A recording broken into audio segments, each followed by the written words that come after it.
Hello everyone and welcome back to Deresley. Some good news on this update.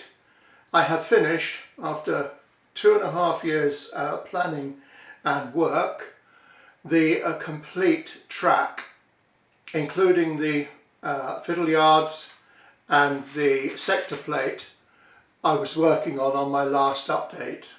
I'm in a position now to be able to run some scheduled trains. At least I haven't worked out the timetables yet fully, but I can show you later in this video the sort of thing I hope to be running, particularly regarding goods. Before I show you this though, I'd like to bring you up to date on a few other things. Firstly, the sector plate, as I mentioned, is now finished. The wiring is now altered to accommodate the new switches, and I've also fitted plugs to connect to the main layout so that if I have to remove it in future, I don't have to cut through all the wires like I've just done. So I fitted plugs and sockets to the main sector plate, and also I've connected the storage yards 1, 2 and 3. I've connected them as well with plugs and sockets, so again, if need be, they can be removed without any great difficulty. Also this month, because I knew I was nearly finished the track section, I've had another look at the Spratt and Winkle couplings. I found an article in a 2014 issue of BRM, and it showed you how to make a jig when fitting Spratt and Winkle couplings.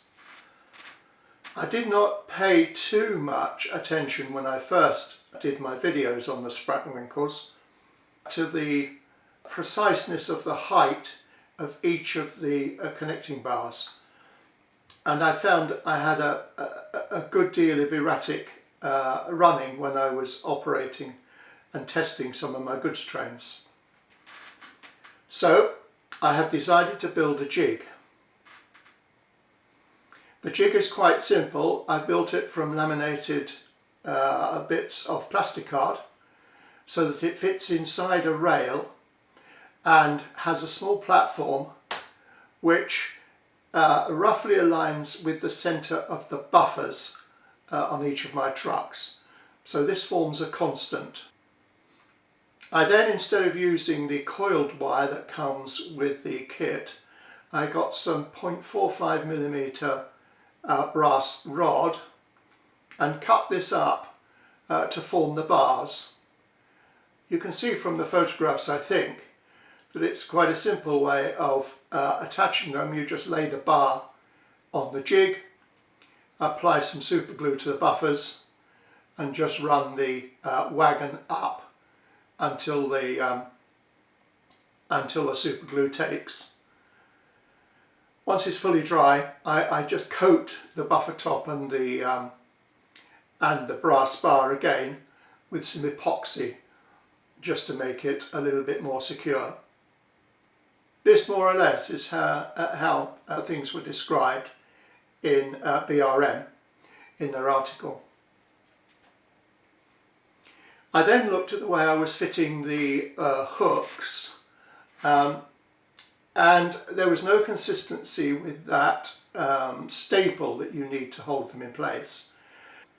I think it's important that the pivoting is very free and allows the hook to drop down precisely when it runs over the magnet and bounces back positively once it's past the magnet.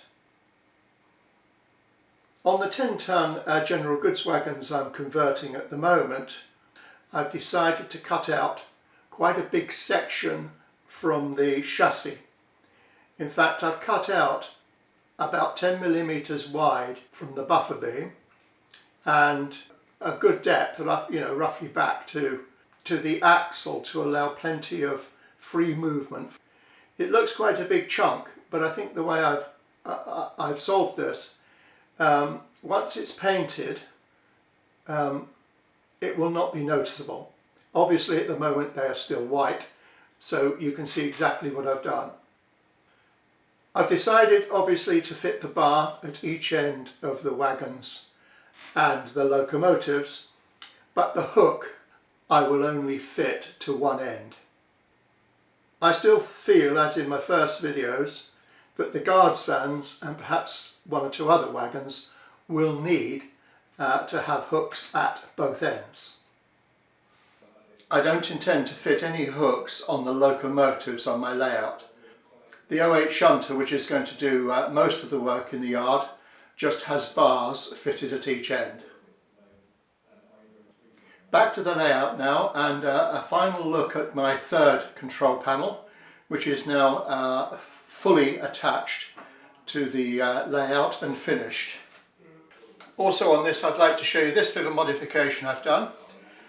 This plug, which is attached to an isolated strip of track, so that in this position the isolated bit becomes part of the main track, whereas if I switch to that socket, it is now isolated from the main track and it's my programming track.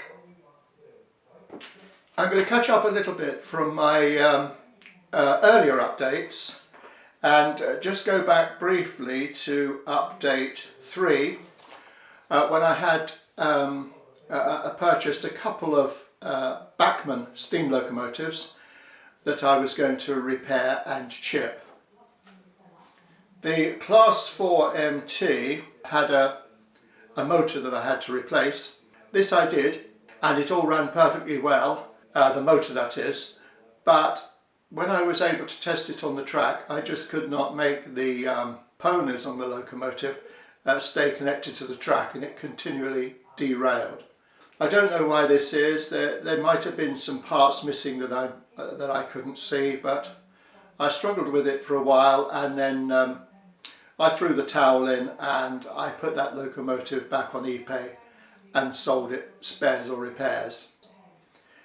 With that disappointment, I have reboxed the Mogul, and I've kept that, of course, but I'll put that aside until I get a bit more confidence and want to work again on the steam locos.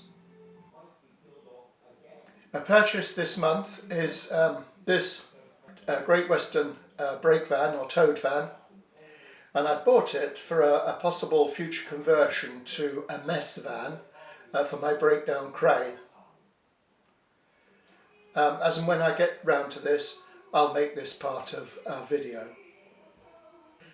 Another video I have promised in past updates, and I've still yet to get round to doing, although I am writing a sort of a script for the beginning of this because it's quite important, I think, and that is the way I'm going to introduce, showing you the techniques I use for still photography in particular.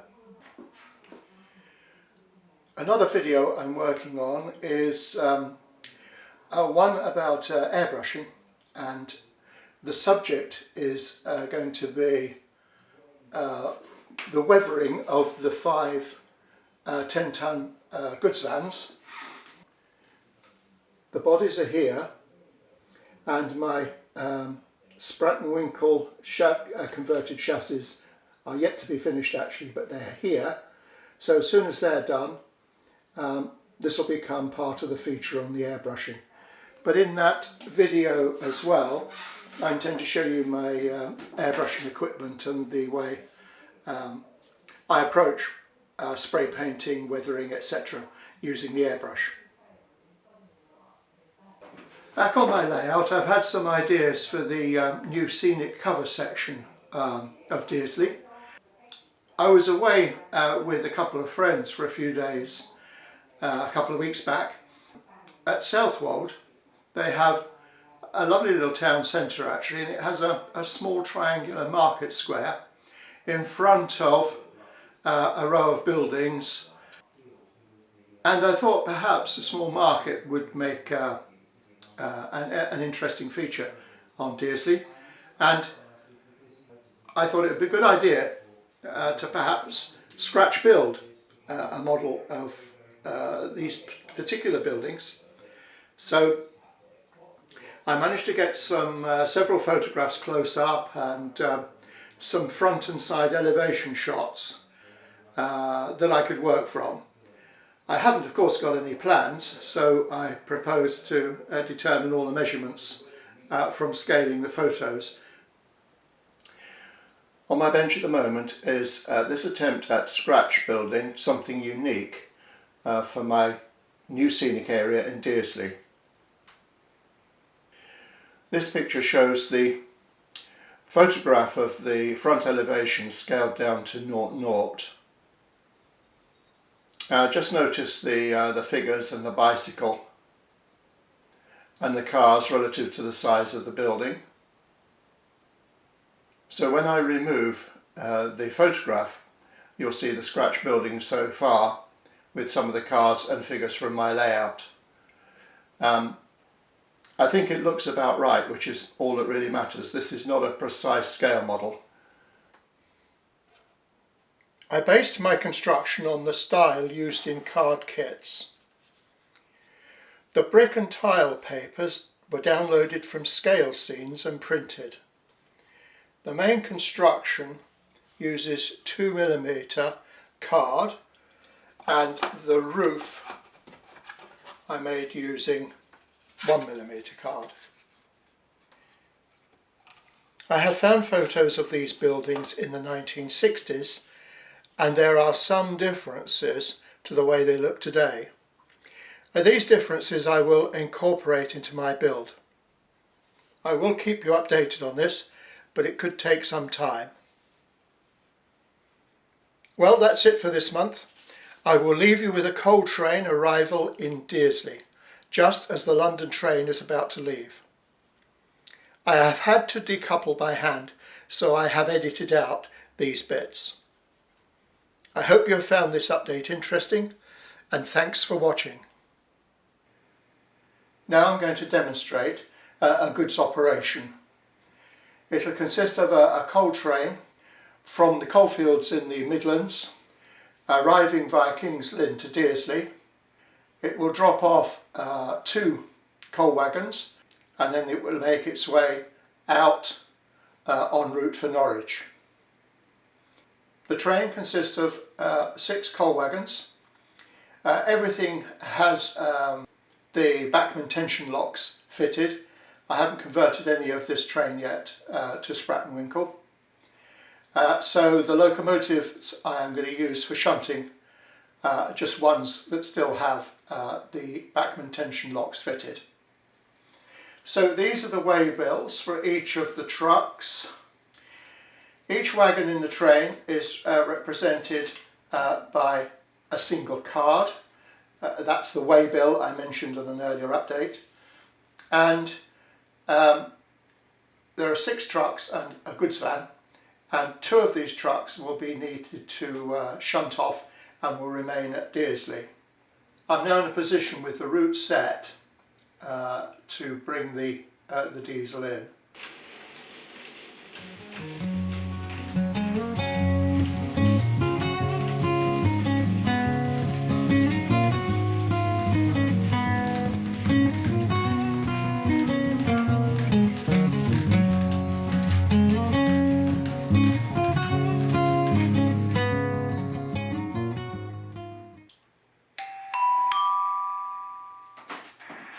The train standing at platform 1 is the express service to London, Liverpool Street, calling at Norwich, Ipswich, Colchester, Chelmsford and London, Liverpool Street.